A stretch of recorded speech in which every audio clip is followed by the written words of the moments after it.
दोस्तों दुनिया भर में जितनी भी न्यूट्रिशियस चीज़ें अवेलेबल हैं उनमें से one of the best source of nutrition जो है वो अंडा है।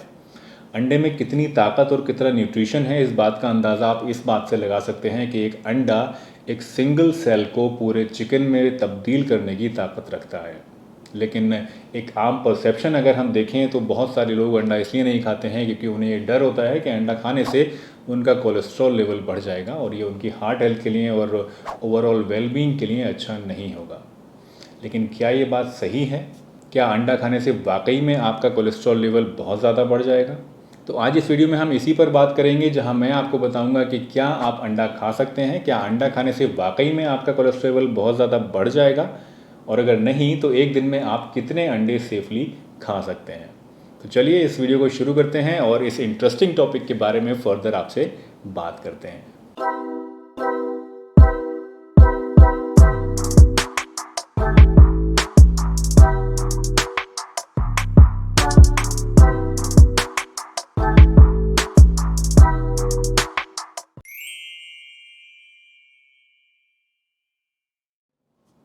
दोस्तों ये जानने के लिए कि हम अंडा खा सकते हैं या नहीं और इसका हमारी बॉडी के कोलेस्ट्रॉल पे क्या असर पड़ता है, पहले हमें ये जानना होगा कि हमारी बॉडी रेगुलेट कैसे करती है कोलेस्ट्रॉल को। देखिए कोलेस्ट्रॉल जो है हमारी बॉडी के लिए एक बहुत ही इंपॉर्टेंट चीज़ है, हमारी बॉडी की मेंटेनेंस के लिए और कुछ ज़रूरी हार्मोन्स को बनाने के लिए कोलेस्ट्रॉल की ज़रूरत पड़ती है। आपको ये जानकर हैरानी होगी कि हमारी बॉडी में सिर्फ 20% कोलेस्ट्रॉल जो है वो डाइट के थ्रू जाता है, बाकी 80% कोलेस्ट्रॉल हमारा लिवर खुद अंदर ही पैदा करता है। अब क्योंकि ये कोलेस्ट्रॉल हमारी बॉडी के मेंटेनेंस के लिए और हार्मोन्स को बनाने के लिए बहुत ज़्यादा ज़रूरी है और इसका एक ऑप्टिमम लेवल मेंटेन रखना बॉडी के लिए ज़रूरी है, तो अगर हम अपनी डाइट में से कोलेस्ट्रॉल को बहुत ज़्यादा कम कर देंगे तो वो जो 20% का पार्ट है वो हमारी बॉडी कंपनसेट करना शुरू कर देगी, यानी हमारी बॉडी उस 80% को बढ़ाकर 100% तक ले आएगी जो अंदर ही बन रहा है। और अगर हम अपनी डाइट में जो कोलेस्ट्रॉल है उसको लेना ज़्यादा बढ़ा देंगे तो हमारी जो बॉडी है वो उस 80% को नीचे घटाना शुरू कर देगी, यानी वो जो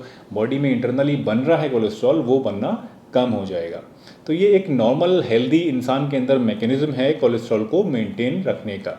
तो अगर आप अपनी डाइट में कुछ ऐसे फूड्स ले लेते हैं, फॉर एग्जांपल अंडा ही ले लेते हैं, अंडे का यॉक ले लेते हैं जिसके अंदर कोलेस्ट्रॉल होता है, तो ऐसा नहीं है कि वो खाने से एकदम से आपका कोलेस्ट्रॉल बढ़ जाएगा। आपकी बॉडी उसको कंपनसेट करने के लिए जो इंटरनली कोलेस्ट्रॉल बन रहा है उसको कम कर देगी, तो ओवरऑल आपका जो कोलेस्ट्रॉल है वो मेंटेन ही रहेगा। लेकिन इसका मतलब ये नहीं है कि आप खूब सारे अंडे खाइए और खूब सारा कोलेस्ट्रॉल खाना शुरू कर दीजिए, तला हुआ भुना हुआ खाना शुरू कर दीजिए और आपकी बॉडी उसको कंपनसेट कर देगी, ऐसा नहीं है।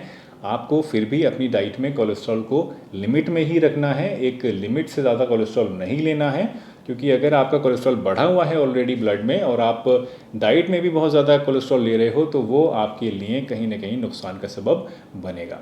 तो ये तो बात हो गई कि कोलेस्ट्रॉल हमारी बॉडी में कैसे रेगुलेट होता है। अब मैं आपको बताता हूँ कि आप एक दिन में सेफली कितने अंडे खा सकते हैं।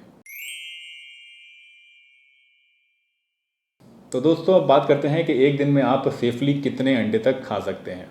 देखिए यहाँ जो आपको मैं रिकमेंडेशन दे रहा हूँ ये मेरी अपनी पर्सनल रिकमेंडेशन नहीं है, ये रिकमेंडेशन बेस्ड है साइंस के ऊपर और एक स्टडी के ऊपर। एक स्टडी हुई थी जिसमें कुछ लोगों को जमा किया गया, कुछ लोगों को इकट्ठा किया गया, चुना गया और उनको रोज़ाना 1 से 3 अंडे तक दिए गए खाने के लिए। ये अंडे जो थे ये होल एग्स थे, यानी यॉक के साथ थे, जर्दी के साथ थे, सिर्फ वाइट वाले अंडे नहीं थे। जब इन लोगों को ये अंडे दिए गए और कुछ टाइम बाद उनका मॉनिटर किया गया ब्लड कोलेस्ट्रॉल, तो जो रिज़ल्ट्स आए वो काफ़ी शॉकिंग थे।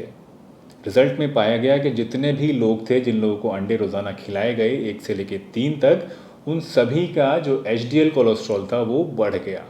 एचडीएल कोलेस्ट्रॉल यानी जो गुड कोलेस्ट्रॉल था, तो गुड कोलेस्ट्रॉल उन सभी लोगों का बढ़ गया।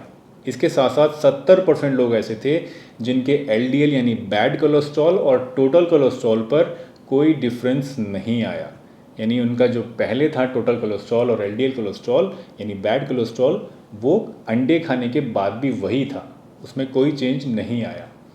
सिर्फ 30% ऐसे लोग थे जो कि बहुत ज़्यादा सेंसिटिव थे जिनके अंदर एलडीएल की क्वांटिटी स्लाइटली बढ़ गई। यहाँ पर भी ये मेंशन किया गया है कि स्लाइटली बढ़ गई। स्लाइटली का मतलब है कि थोड़ी सी बढ़ गई, ऐसा नहीं हुआ कि उन्होंने अंडे खाए तो डबल हो गया उनका एलडीएल कोलेस्ट्रॉल। एलडीएल कोलेस्ट्रॉल उनका बढ़ गया लेकिन थोड़ा सा बढ़ गया। जब फर्दर इन्वेस्टिगेट किया गया तो ये भी पाया गया कि जिन 30% लोगों का एलडीएल बढ़ा था वो LDL उनका थोड़ा सा कुछ चेंज हो गया। और वो चेंज क्या हो गया, जो उनका LDL पार्टिकल था वो स्मॉल से लार्ज हो गया। अब आप सोच रहे होंगे कि ये LDL पार्टिकल स्मॉल और लार्ज क्या हो गया। देखिए LDL जो होता है एक स्मॉल पार्टिकल होता है और एक लार्ज पार्टिकल होता है। जो लार्ज पार्टिकल LDL होता है वो आपकी हार्ट हेल्थ के लिए उतना ज़्यादा नुकसानदेह नहीं होता है जितना कि स्मॉल पार्टिकल होता है। तो ऑल्दो इन 30% लोगों का LDL तो बढ़ गया, लेकिन उस LDL में क्या चेंज आ गया कि वो स्मॉल पार्टिकल से लार्ज पार्टिकल में कन्वर्ट हो गया। तो यानी इसका क्या मतलब हुआ कि जो वो LDL था वो बढ़ा तो सही, लेकिन वो इसकी किस्म बदल गई, यानी वो उतना ज़्यादा नुकसानदेह अब नहीं रहा जितना पहले था। तो इस रिसर्च से ये बात कंप्लीटली साबित हो गई कि अंडे खाने से आपका जो हार्ट हेल्थ है या जो आपकी कोलेस्ट्रॉल है उस पर कोई ज़्यादा नेगेटिव इम्पैक्ट नहीं आता है। अब चूँकि यहाँ जो रिसर्च हुई थी उसमें 1 से 3 अंडे तक लिए गए थे, तो इस बात को एज्यूम कर लिया गया कि अगर आप एक दिन में 3 अंडे तक खाते हैं होल एग्स विद यॉक, तो आपके लिए कोई नुकसान की बात नहीं है। आप एक दिन में 3 अंडे तक आराम से खा सकते हैं। दोस्तों मुझे उम्मीद है इस वीडियो में आपको काफ़ी मज़ा आया होगा और रिसर्च जो मैंने आपसे शेयर करी इस वीडियो में वो भी आपको काफ़ी इंटरेस्टिंग लगी होगी और इससे आपका थोड़ा कॉन्फिडेंस लेवल भी अंडे खाने के लिए बढ़ा होगा। तो अगर आप अपने कोलेस्ट्रॉल की फिक्र में अंडे नहीं खा रहे थे तो अब आप आराम से दिन में 1 से 3 अंडे तक खा सकते हैं। आपको कोई भी घबराने की ज़रूरत नहीं है। आपका जो कोलेस्ट्रॉल है उस पर कोई ज़्यादा इम्पैक्ट निगेटिव इसका नहीं पड़ेगा और ये आपके लिए बिल्कुल सेफ़ होगा। तो दोस्तों अगर आपको ये वीडियो पसंद आई और इस वीडियो से आपने आज कुछ नया सीखा और आपको कुछ इंटरेस्टिंग ज्ञान प्राप्त हुआ तो इस वीडियो को लाइक ज़रूर करिए। अगर हमारे चैनल पर नए हैं तो चैनल को सब्सक्राइब ज़रूर करिए ताकि आने वाले टाइम में भी आपको इस तरह की इंटरेस्टिंग वीडियोज़ देखने को मिल जाए। मैं डॉक्टर सलीम आपसे विदा लेता हूँ इस वादे के साथ कि फिर मिलूँगा आपसे इसी चैनल पर एक नई इंटरेस्टिंग वीडियो के साथ। तब तक के लिए अपना बहुत ध्यान रखिए। Tata bye bye and stay healthy हमेशा।